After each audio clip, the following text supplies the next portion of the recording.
इस मूवी की शुरुआत में हम एडम क्ले नाम के एक बी कीपर को देखते हैं जो मधुमक्खियों के छत्ते से शहद निकाल रहा था। बी कीपर मतलब वो लोग जो मधुमक्खियों को पालकर उनके छत्ते से शहद निकालने का काम करते हैं। एडम शहद निकाल कर जैसे ही बाहर आया तो उसे बाहर एक बूढ़ी औरत मिली जिसने अपनी प्रॉपर्टी में एडम को एक किराए पर रूम दिया था। एडम ने उस बूढ़ी औरत से बात करते हुए उस बूढ़ी औरत का धन्यवाद किया, जिसके बाद वो शहद को बोतल में पैक करने वहाँ से चला गया। इधर हम इस बूढ़ी औरत को देखते हैं जिसने जब अपना लैपटॉप ऑन किया तो उसे ये पता चला कि उसके लैपटॉप में वायरस आ चुका है, जिसे ठीक करने के लिए इसने एक सॉफ्टवेयर कंपनी में कॉल किया, जिस कंपनी का नाम था यूनाइटेड डाटा ग्रुप। लेकिन ये कंपनी कुछ ठीक नहीं करती थी, बल्कि कस्टमर की इन्फॉर्मेशन लेकर उनके सिस्टम को हैक करके उनके बैंक अकाउंट से सारे पैसे चुरा लिया करती थी। लेकिन ये बात उस बूढ़ी औरत को नहीं पता थी, जिसकी वजह से उसने खुद ही अपनी सारी इन्फॉर्मेशन यूनाइटेड डाटा ग्रुप के स्कैमर्स को दे दी, जिसका नतीजा ये हुआ कि उन लोगों ने इस बूढ़ी औरत के पास आज तक जितनी भी सेविंग्स थी उन सभी को उन लोगों ने चुरा लिया।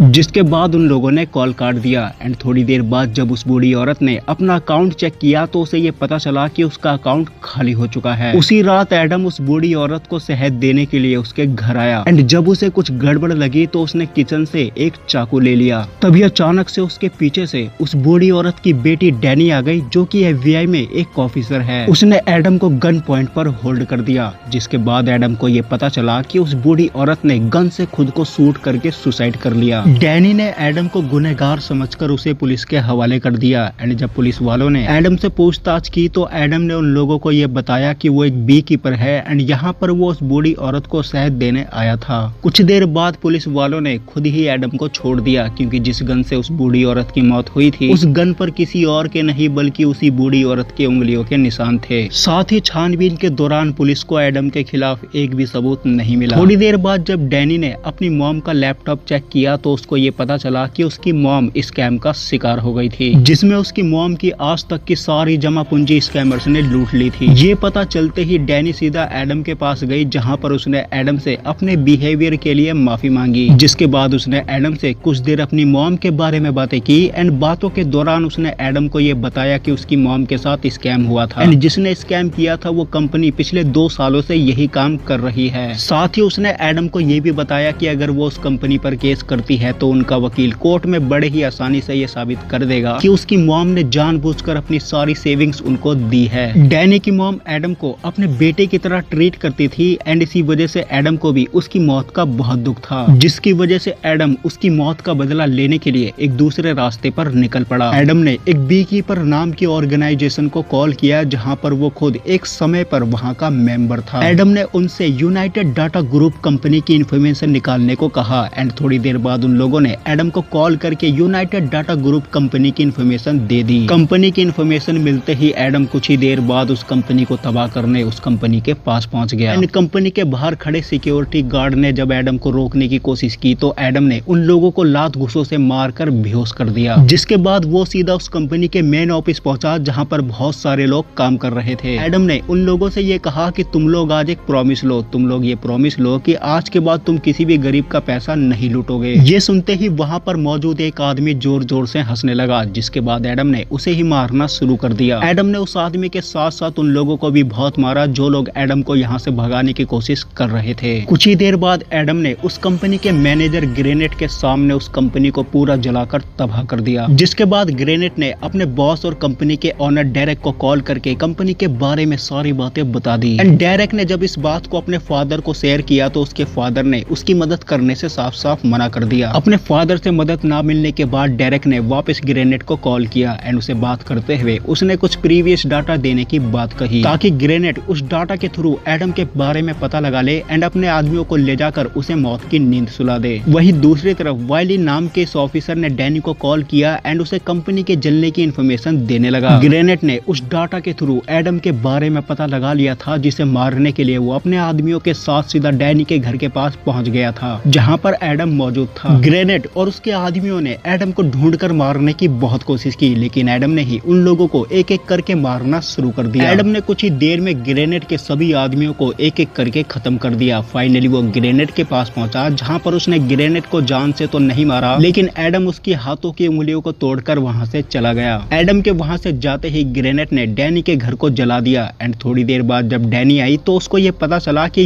यूनाइटेड डाटा ग्रुप कंपनी के लोग यहाँ पर आए थे। साथ ही उसको एडम के ऊपर शक होने लगा था। वहीं दूसरी तरफ ग्रेनेड रास्ते में डेरेक को कॉल करके उसको सारी बातें बता रहा था। तभी अचानक से वहाँ पर एडम पहुँच जाता है, जिसने ग्रेनेड को एक गाड़ी से बांध दिया। जिसके बाद उसने उस गाड़ी को चालू कर दिया एंड वो गाड़ी सामने तालाब में जाकर गिर गई। ग्रेनेड के मोबाइल से जब एडम ने डेरेक से बात की तो डेरेक उसे जान से मारने की धमकी देने लगा, लेकिन एडम ने भी उसे धमकी देने में कोई भी कसर नहीं छोड़ी। वो भी अपने अंदाज में डेरेक को मारने की धमकी दे रहा था। फोन कटते ही डेरेक ने इस बात को सीधा अपने फादर वॉलेस को बताया, जिसके बाद वॉलेस ने एडम की जानकारी निकालकर डेरेक को ये बताया कि उसने गलत आदमी से पंगा ले लिया है, लेकिन वॉलेस को हर हाल में डेरेक को बचाना था। इसी वजह से उसने CIA ऑफिसर जेनेट को कॉल किया। वॉलेस ने डेरेक को बचाने के लिए जेनेट से मदद मांगी, क्योंकि वो खुद एक CIA ऑफिसर रह चुका था। डेरेक की मॉम US की प्रेसिडेंट थी एंड जब उसको डेरेक के बारे में पता चला तो उसने वॉलेस को कॉल करके वॉलेस से डेरेक का ख्याल रखने को कहने लगी। इन दोनों का तलाक हो चुका था, इसी वजह से डेरेक ज्यादातर अपने फादर के पास रहा करता था। वॉलेस के कहने पर जेनेट ने अपने एक सीक्रेट फीमेल फाइटर एडम को मारने के लिए एडम के पीछे लगा दिया, जो एडम को ढूंढते हुए सीधा एक पेट्रोल पंप के पास पहुंची, जहां पर एडम आने वाला था। एंड थोड़ी देर बाद जब एडम वहां पर आया तो उसने एडम के ऊपर हमला करना शुरू कर दिया, लेकिन वो भी एडम को नहीं मार पाई। एडम ने उसको मारकर उस पेट्रोल पंप को भी जलाकर तबाह कर दिया। एडम ने उस लेडी फाइटर को मारकर उसके हाथों की उंगलियों को तोड़कर अपने पास रख लिया था, जिसकी मदद से उसने उसके ऑफिस के गेट के लॉक को खोला एंड उसके सिस्टम को यूज करके उसने डेरेक के बाकी कॉल सेंटर्स का पता लगाया।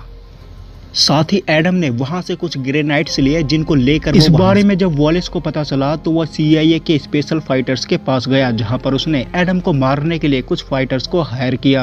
एंड इसी टीम के अंदर बहुत पहले एडम भी काम कर चुका था। अपराधियों को मारने के लिए एडम ने कानून को हाथ में ले लिया था, जो कि कानून की नजर में बिल्कुल गलत था। इसी वजह से उसको रोकना बहुत जरूरी था। एंड उसे रोकने के लिए डैनी ने अपने सीनियर ऑफिसर से SWAT टीम की मदद मांगी, जिसके बाद SWAT टीम और वॉलेस के द्वारा हायर किए गए फाइटर्स डेरेक की एक दूसरी कॉल सेंटर कंपनी में गए, जहां पर एडम आने वाला था। कुछ देर बाद वहां पर एडम आया एंड उस कंपनी के बाहर खड़े कुछ ऑफिसर ने जब उसको आम आदमी समझकर रोकने की कोशिश कर रहे थे तो एडम ने उनके ऊपर हमला करके उन्हीं को मारना शुरू कर दिया। उन ऑफिसर्स को मारने के बाद एडम सीधा उस कंपनी के मेन ऑफिस में पहुंचा, जहां पर वॉलेस द्वारा हायर किए गए फाइटर्स ने उसको मारने की बहुत कोशिश की, लेकिन एडम ने उन सभी फाइटर्स को एक एक करके खत्म कर दिया। जिसके बाद वो फाइनली उस कंपनी के मैनेजर के पास पहुंचा, जहां पर वो उस कंपनी के मैनेजर को टॉर्चर करते हुए उस कंपनी के ऑनर के बारे में उससे पूछने लगा। कुछ देर बाद उस आदमी ने एडम को डेरेक के बारे में इंफॉर्मेशन दी, जिसके बाद एडम वहां से जा रहा था, तभी वहां पर डैनी पहुंच गई। डैनी ने उसे सरेंडर करने को कहा, लेकिन एडम ने उसकी बात नहीं मानी। वो उससे भी बचकर वहां से निकल गया। उसके जिंदा बचने की खबर जब वॉलेस और डेरेक को मिली तो उन दोनों को टेंशन होने लगी। जिसके बाद डेरेक ने अपनी मॉम को कॉल किया, क्योंकि उसको ऐसा लग रहा था कि अब उसकी मॉम ही उसको बचा सकती है। डेरेक की मॉम ने डेरेक को अपने पास बुलाया, क्योंकि वो खुद हाई सिक्योरिटी के बीच रहा करती थी। डैनी ने जब उस कंपनी की डिटेल निकाली तो उसको ये पता चला कि ये कंपनी भी डेरेक की है। ये कंपनी भी लोगों के साथ फ्रॉड करती है एंड इस कंपनी का कनेक्शन US की प्रेसिडेंट से है। एंड ये बात डैनी ने जब अपने सीनियर ऑफिसर को बताई तो वो ऑफिसर हैरान हो गया। जिसके बाद वो US की प्रेसिडेंट यानी कि डेरेक की मॉम से पूछताछ करने निकल गया। डैनी को कुछ देर बाद ये इन्फॉर्मेशन मिली कि एडम का अगला शिकार डेरेक है, जो कि फिलहाल अपनी मॉम के साथ मौजूद है। इस इन्फॉर्मेशन के मिलने के बाद डैनी सीधा अपनी टीम के साथ व्हाइट हाउस पहुंच गई, जहां पर डेरेक अपनी मॉम के साथ मौजूद था। व्हाइट हाउस के अंदर घुसने के लिए एडम ने एक गटर का सहारा लिया। वो गटर के रास्ते सीधा एक गाड़ी के पास पहुंचा। उस गाड़ी के नीचे लटक कर वो सीधा व्हाइट हाउस के अंदर चला गया, जहां पर उसने सबसे पहले अपने बचाव के लिए जगह जगह पर बॉम्ब फिट कर दिए। व्हाइट हाउस के अंदर एक शानदार पार्टी चल रही थी, जिसके अंदर एडम भी अपने कपड़े बदलकर मौजूद था। लेकिन कुछ ही देर बाद डैनी ने उसको पहचान लिया एंड उसने उसको गन पॉइंट पर पकड़ने की कोशिश की, लेकिन उसी दौरान एडम ने रिमोट का बटन दबा दिया एंड उसके लगाए हुए बॉम्ब अचानक से फटने लगे, जिसकी वजह से वहां पर अफरा तफरी मच गई एंड एडम एक बार फिर बचकर वहां से निकल गया। लेकिन कुछ ही देर बाद एडम का सामना इस आदमी से हुआ जो स्पेशली डेरेक की सिक्योरिटी में आया था। एडम ने इस आदमी के साथ भी फाइट करके कुछ ही देर बाद इस आदमी को भी खत्म कर दिया। जिसके बाद वो डेरेक को मारने डेरेक के पास जा रहा था, तभी रास्ते में उसे वॉलेस मिला। वॉलेस ने जब एडम को रोकने की कोशिश की तो एडम ने उसके हाथों की उंगलियों को तोड़ दिया, जिसके बाद वो फाइनली डेरेक के पास पहुंचा। एंड डेरेक ने जैसे ही एडम को देखा तो वो खुद को बचाने के लिए अपने ही मॉम को गन पॉइंट पर पकड़ लिया। इतने में वहां पर गन के साथ डैनी भी पहुंच गई, जिसने एडम को सरेंडर करने को कहा, लेकिन एडम ने एक बार फिर से उसकी बात नहीं मानी। एडम ने बड़े ही चालाकी से मौका देखकर डेरेक को शूट कर दिया, जिसके बाद वो उस कमरे की खिड़की को तोड़कर वहां से भाग निकला। एंड यहीं पर ये मूवी खत्म हो जाती है। तो दोस्तों आज की वीडियो में सिर्फ इतना ही। मैं मिलूंगा आपको नई वीडियो में नए टॉपिक के साथ, तब तक के लिए धन्यवाद।